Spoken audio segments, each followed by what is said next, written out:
မင်္ဂလာပါကျွန်တော်တို့အာကာပါဗီလန်နာဝမ်တော်ကနေချိုးဆိုပါတယ်လူကြီးမင်းတို့ကိုဒီနေ့ကားလေးတစ်စီးနဲ့မိတ်ဆက်ပေးပါမယ်ဒါကတော့ဘာကားလေးဖြစ်မလဲဆိုတာကျွန်တော်လည်းအတူတူလိုက်ကြည့်လိုက်အောင်ဗျဒါကတော့ DFFK Falcon 600ပဲဖြစ်ပါတယ်ဒီကားလေးရဲ့ engine power က 1.5 turbo engine ကိုမှ GT line technology ကိုအသုံးပြုပေးထားပြီးတော့ 6-speed auto transmission အသုံးပြုပေးထားပါတယ်ဆိုတော့ဒီကောင်လေးရဲ့ရုပ်ထွက်ကိုကျွန်တော်တို့ကြည့်လိုက်အောင်ဒီအရှိမဆိုလို့ရှိရင်တော့သူက DFFK စာတန်းလေးထည့်သွင်းပေးထားပြီးတော့ daytime running lightအရှိ share design မှာဆိုလို့ရှိရင်တော့သူက laser design နဲ့တော့နည်းနည်းခက်ချစ်စင်တူတယ်အဲ့တော့အရှိအလဲတက်တဲ့ center မှာဆိုရင်360 camera ပါမယ်အောက်ခြေဘန်ပါမှာဆိုလို့ရှိရင်တော့သူက matte color ကိုအသုံးပြုပေးထားတယ်ဗျဆိုတော့ကျွန်တော်တို့ဒီဘက်ဘေးလေးကိုတစ်ချက်ကြည့်ကြည့်လိုက်ရအောင်ဒီဘက်ဘေးမှာဆိုရင်တော့ဒီကောင်လေးက tannin light crystal တုံးလေးတွေကိုမြုပ်ထားပေးတယ်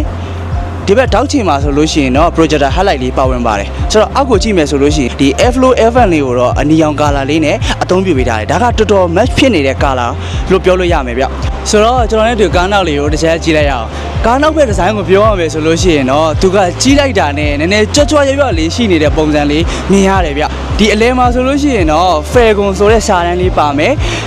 ဘယ်ဘက်တောက်ချင်မှာဆိုရင်တော့သူ့ရဲ့ DFFK logoညာဘက်တောက်ချင်မှာဆိုလို့ရှိရင်တော့600ဆိုပြီးတော့ပါလိမ့်မယ်ဗျအပေါ်မှာဆိုလို့ရှိရင်သူက mini spoiler နဲ့အတူ tail light အလဲမှာသူက LED running light လေးကိုလည်းတစ်ဆက်တည်းအသုံးပြုပေးထားတယ်မိခွက်ဒီဇိုင်းကိုပြောမယ်ဆိုလို့ရှိရင်တော့ဒီလိုဒီဇိုင်းလေးကအရှိရပါတော့သူ့ရဲ့ဒီ share design ကိုပြန်ပြီးတော့ expire ယူထားတဲ့ပုံစံလေးတွေ့ရတယ်ဗျအောက်ဘက် exhaust box လေးတစ်ချက်ကြည့်ကြည့်လိုက်အောင်ဒီ exhaust box design မှာဆိုလို့ရှိရင်တော့ dual exhaust box ပုံစံလေးဖန်တီးပေးထားပြီးတော့ကြည့်ရမယ်ဆိုလို့ရှိရင်နည်းနည်း sporty look ကိုရနေတာလူကြီးမင်းတို့တွေ့ရမှာပါဗျဆိုတော့ Sona အနေနဲ့ဆိုရင်တော့ဒီကောင်းမှာအနောက်ဘက်မှာဆိုရင်တော့၄လုံးပါဝင်ပြီးတော့အရှိမှာဆိုလို့ရှိရင်တော့2လုံး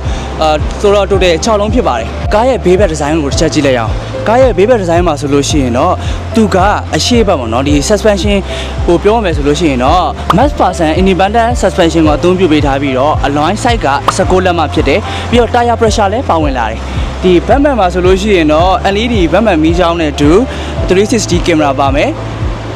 ဒီဘက်မှာဆိုလို့ရှိရင်တော့သူက blind spot warning လေးလည်းပါသေးရဲ့ဗျဆိုတော့ကျွန်တော်တို့ကားထဲတစ်ချက်ဝင်ကြည့်လိုက်အောင်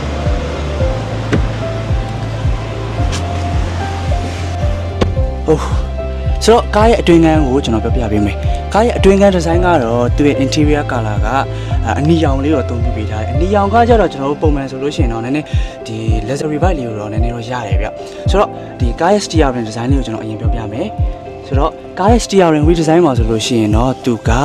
ဒီ black နဲ့ red ကိုဒီရောထားပေးတယ် leather ကြိုးချုပ်သားဖြစ်တယ်အောက်ကတော့ flat bottom design ကိုပဲအသုံးပြုပေးထားတယ်ဒီဘက်ဘေးဘက်မှာဆိုရင်တော့ adaptive cruise control တွေပါမယ်ညာဘက်မှာဆိုလို့ရှိရင်တော့ကျွန်တော်တို့ဒီ volume control တွေ volume adjustment တွေပါဝင်မယ်အရှိဘက်ဒီ digital cluster ကတော့9လက်မှဖြစ်ပြီးတော့10လက်မှရှိတဲ့ infotainment screen ဖြစ်ပါတယ်ထိုင်ကုန် quality ကတော့ premium leather သားကိုပဲအသုံးပြုပေးထားတယ်စီမော်တာတွေစီဟီတာတွေကူလာတွေအပူအေးစနစ်တွေအားလုံးပါဝင်တယ်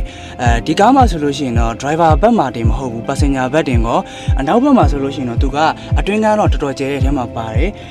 အလဲလျှောက်လန်းလေးလည်းပါတယ်ပေါ့နော်ဆိုတော့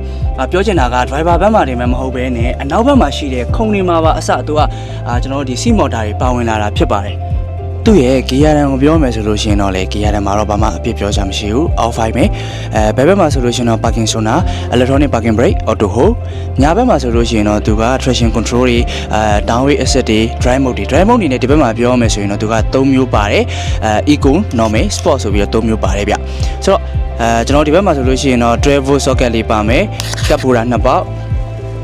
Amrat ကတော့ရိုးရှင်းတယ်cloudation နဲ့တာနဲ့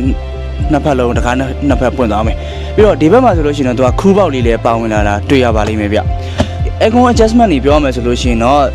ဒီဘက် physical button လေးလည်းအသုံးပြုလို့ရတယ်လို့ဒီ infotainment screen မှာရှိတဲ့ AC ဆိုတဲ့ option ကနေလည်းကျွန်တော်တို့ဒီ Aircon adjustment ကိုလည်းပြုလုပ်လို့ရမှာပဲဖြစ်ပါတယ်ဗျဒီဘက်အပေါ်မှာဆိုလို့ရှိရင်တော့စာကြည့်မီနှလုံးပါမယ်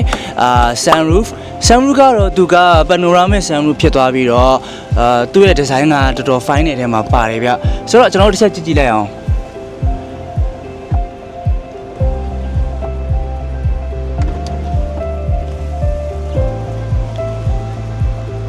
ဒီချင်းမင်းတို့မြင်တွေ့နေရမှာပါ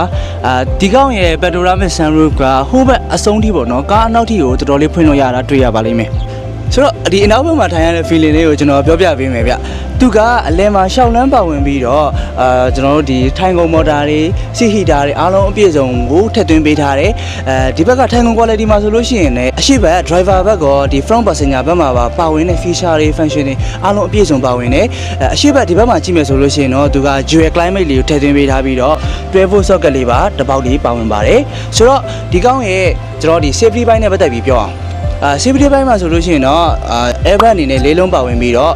speaker ၈လုံးပါတယ် woofer တစ်လုံးပါဝင်ပါတယ် okay ကျွန်တော်ကဒီကားရဲ့အရှိရုပ်ထွက်တွေရောအနောက်ဘက် exterior design တွေရောအတွင်းက function တွေရောကျွန်တော်ကရှင်းပြပေးသွားပြီးပြီဆိုတော့လူကြီးမတို့အနေနဲ့ဒီကားလေးကိုကြိုက်နေတက်လို့လာရောက်လေ့လာခြင်းနဲ့ဝယ်ယူခြင်းနဲ့ဆိုလို့ရှိရင်တော့ Billion Hour Showroom ကိုလာခဲ့ဖို့ဖိတ်ခေါ်ပါတယ်ကျွန်တော်တို့ showroom လေးရဲ့လိပ်စာလေးကတော့မှတ်တမ်းရုံးမှတ်တိုင်ရှိရွှေကောင်းဟော့ပေါ့ပေအမှတ်6 16ရပ်ကွက်မိုးကောင်းလန်းရန်ကင်းမြို့နယ်မှာတည်ရှိပါတယ်ဖုန်းနံပါတ်အနေနဲ့ကတော့39 43လုံး33လုံး299ကိုဆက်သွယ်လို့ရပါတယ်ကျေးဇူးတင်ပါတယ်ကျွန်တော်တို့အာကာဝနောက်ဗီဒီယိုတွေမှာပြန်တွေ့ကြတာပေါ့